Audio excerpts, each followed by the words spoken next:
The vast chamber thrummed with suppressed energy. Light, refracted through countless facets of crystal architecture, painted the faces of the assembled counselors in shifting hues of anxiety and dread.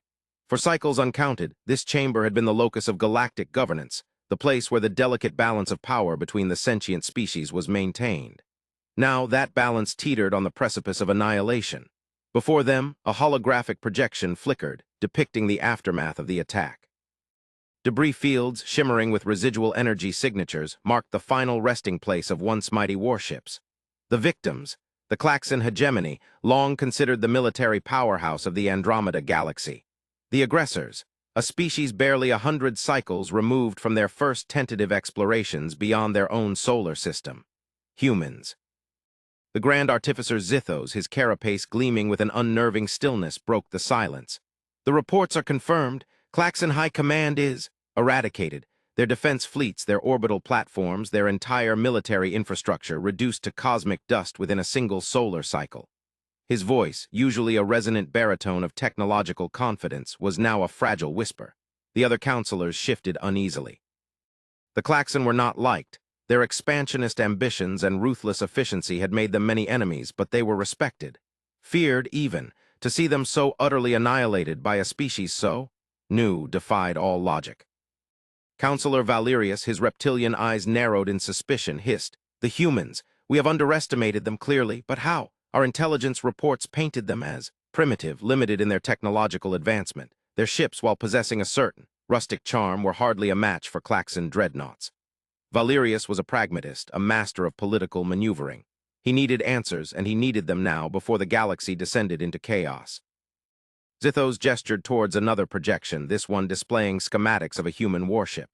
The initial analysis was correct. Their propulsion systems are relatively inefficient. Their weaponry, while potent, is conventional, but there is something else, something we missed. The image zoomed in, focusing on the hull of the human vessel. Notice the composition of the outer plating. It is not merely titanium alloys as we initially believed. It is laced with dark matter. A collective gasp echoed through the chamber. Dark matter.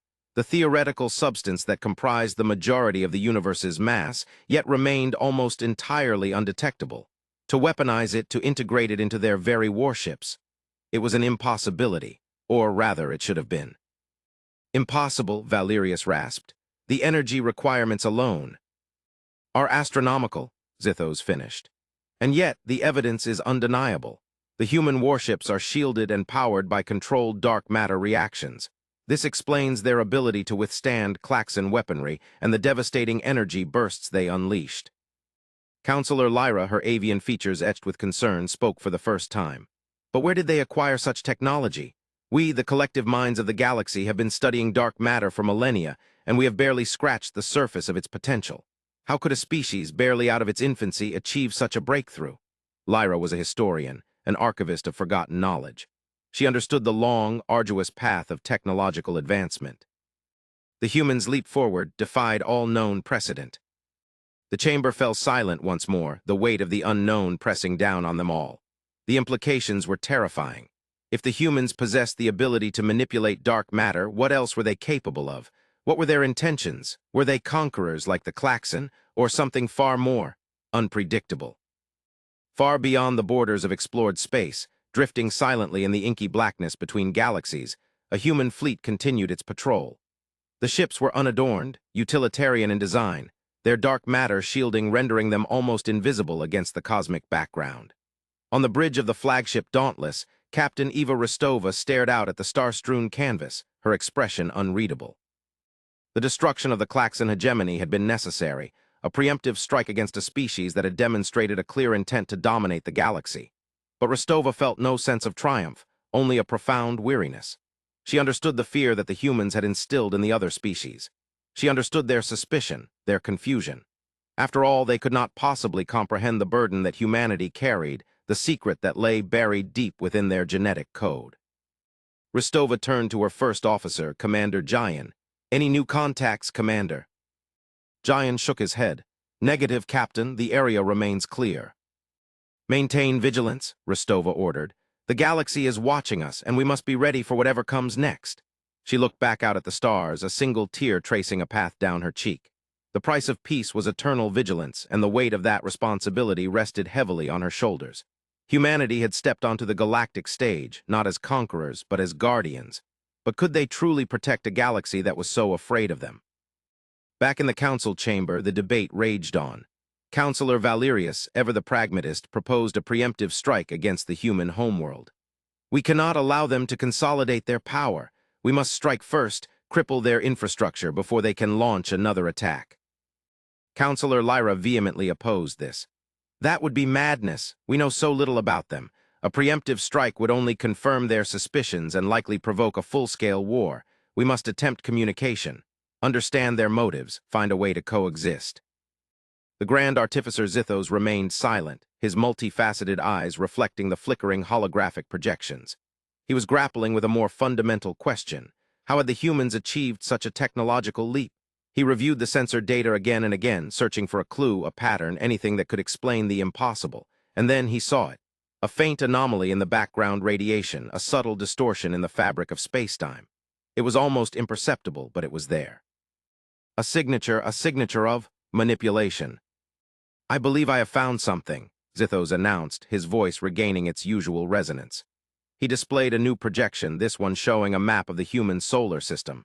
Notice this anomaly. It emanates from a location deep within their asteroid belt. It appears to be a source of directed energy, a form of technological acceleration.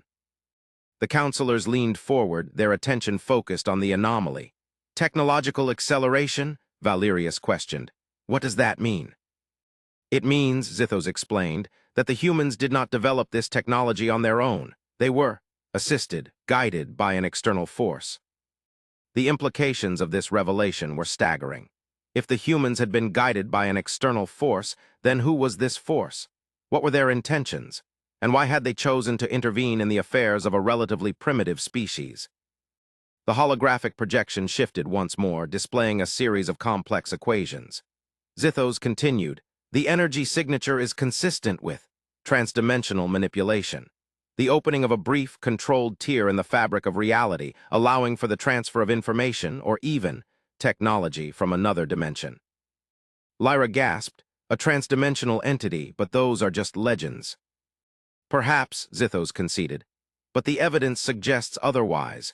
The humans have been given a gift, a weapon beyond their comprehension, and we must determine the nature of the giver before it is too late. The council chamber fell silent once more, the fear now mixed with a growing sense of awe. Humanity, once perceived as a primitive species, had become the focal point of a cosmic mystery. Their dark matter warships were not merely a threat, but a sign of something far grander and far more terrifying at play in the universe. On the Dauntless, Captain Rostova received a coded message. It was from Earth, from the Council of Elders, the governing body of humanity. The message was simple. Contact has been initiated. Prepare for first contact protocol. Rostova felt a shiver run down her spine. First contact. She had trained for this moment her entire life, but nothing could have prepared her for the reality of it. She knew the risks. She knew the potential for misunderstanding, for conflict. But she also knew that it was humanity's duty to reach out, to attempt to bridge the gap between cultures, to seek understanding in a galaxy filled with fear and suspicion. She addressed the crew of the Dauntless. Attention all hands. We have received confirmation of first contact. We are preparing to receive a delegation from the Galactic Council. I expect everyone to conduct themselves with professionalism and respect. Remember, we are ambassadors for humanity. We must show them that we are not the monsters they fear. The crew responded with a mixture of apprehension and excitement. They were about to meet the representatives of the species they had just defeated in battle. The fate of humanity, and perhaps the fate of the entire galaxy, rested on their shoulders.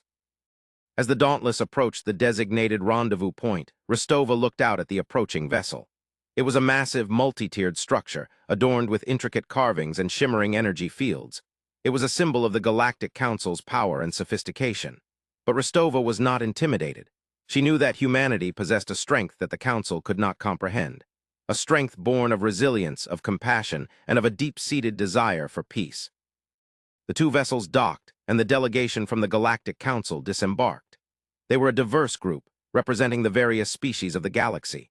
Councillor Valerius, his reptilian eyes narrowed in suspicion, led the delegation.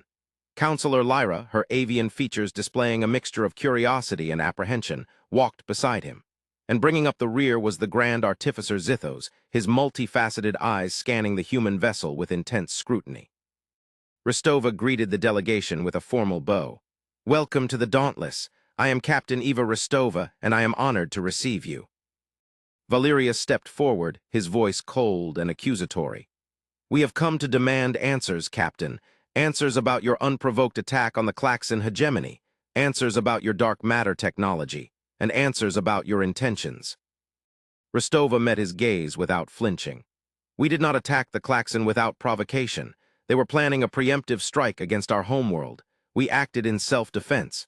As for our technology, it is a product of our own ingenuity and perseverance.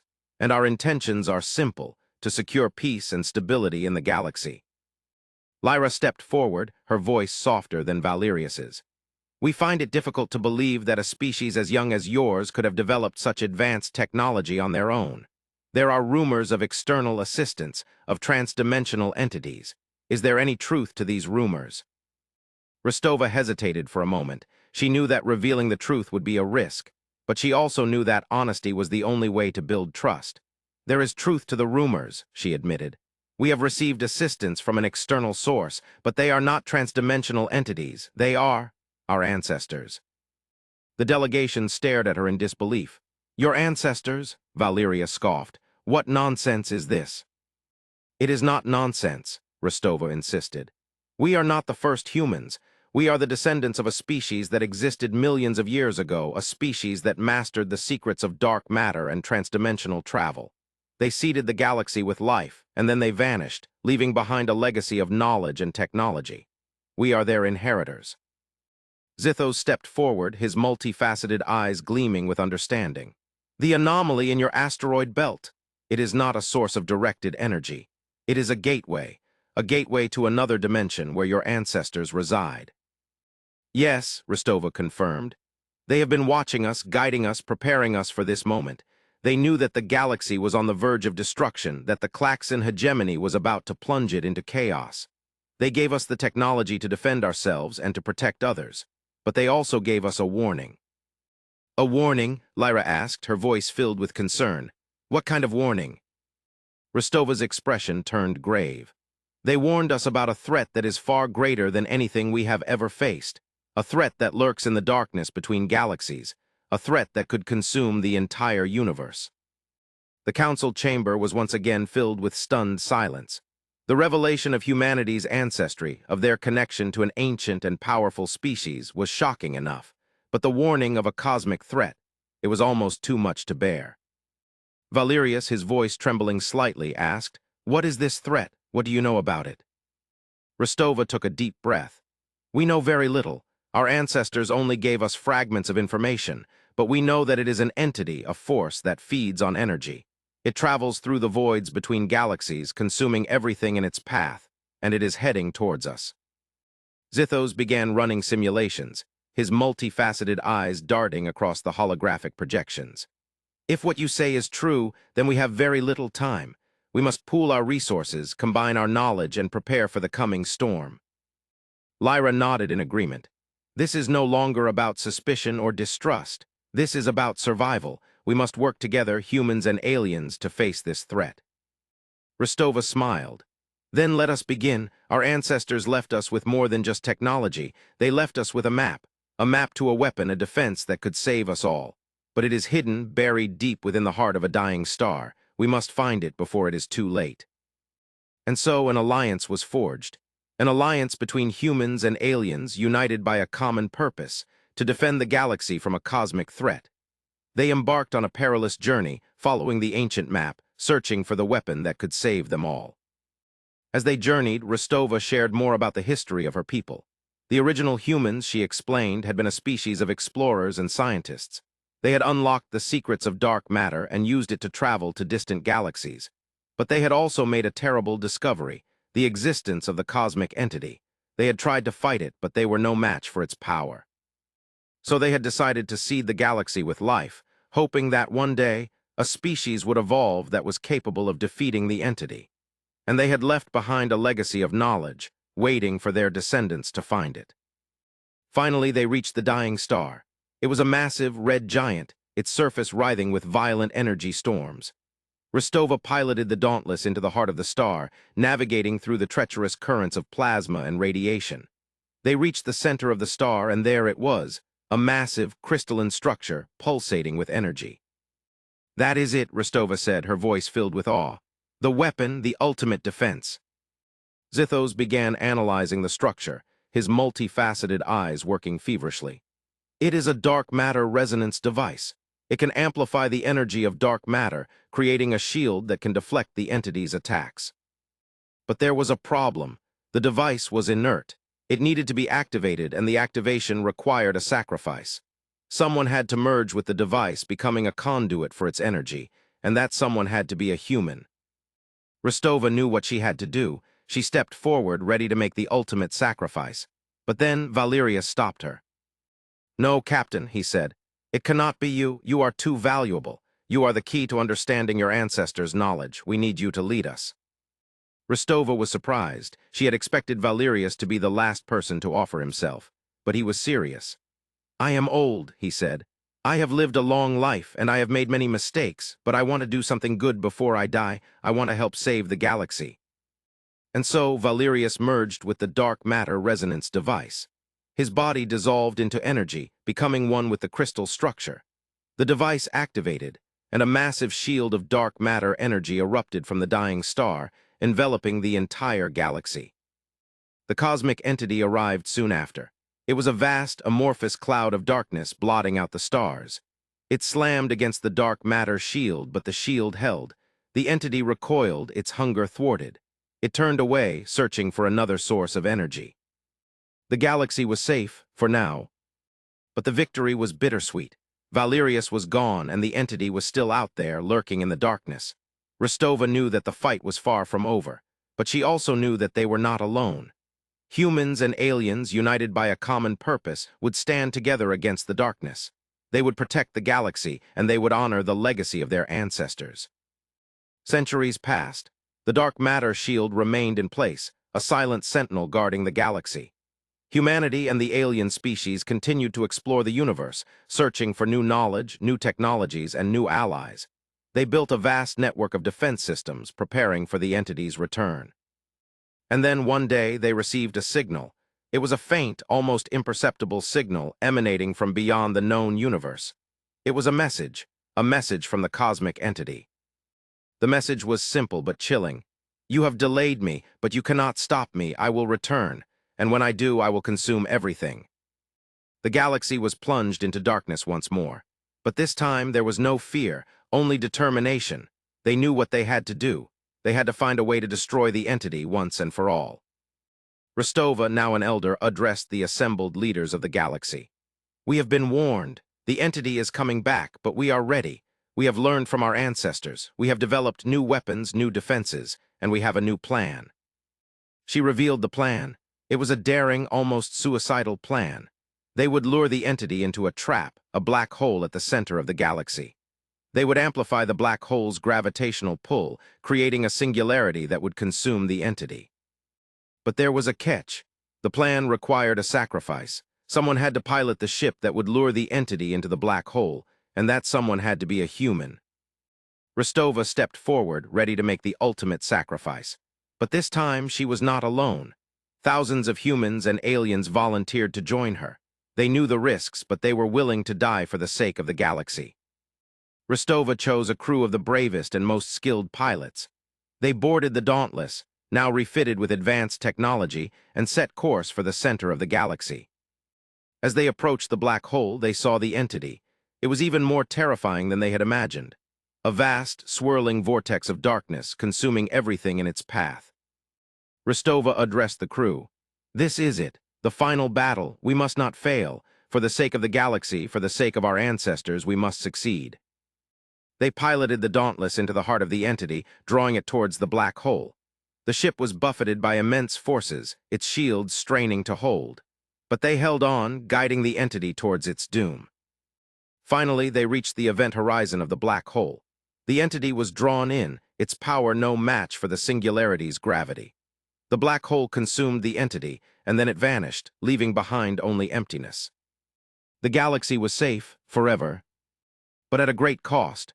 Rostova and her crew had sacrificed themselves to save the galaxy. They had become legends, their names etched in the annals of history. In the aftermath of the battle, the surviving species of the galaxy gathered to celebrate their victory. They mourned their losses, but they also celebrated their unity. They had faced a cosmic threat, and they had overcome it. They had proven that even the smallest of species, when united by a common purpose, could achieve the impossible. And so the galaxy entered a new era, an era of peace, of prosperity, and of understanding. The humans and aliens worked together to rebuild their civilizations, to explore new frontiers, and to create a better future for all. They never forgot the sacrifices that had been made. They built monuments to the fallen, and they honored the legacy of their ancestors. They learned from the past, and they looked forward to the future with hope and determination. And in the end, they realized that humanity's greatest strength was not their technology, or their knowledge, or their power. It was their compassion, their ability to connect with others, to understand their fears, and to offer them hope. It was their humanity, and that was what had saved the galaxy. The darkness they feared was only the void before the dawn.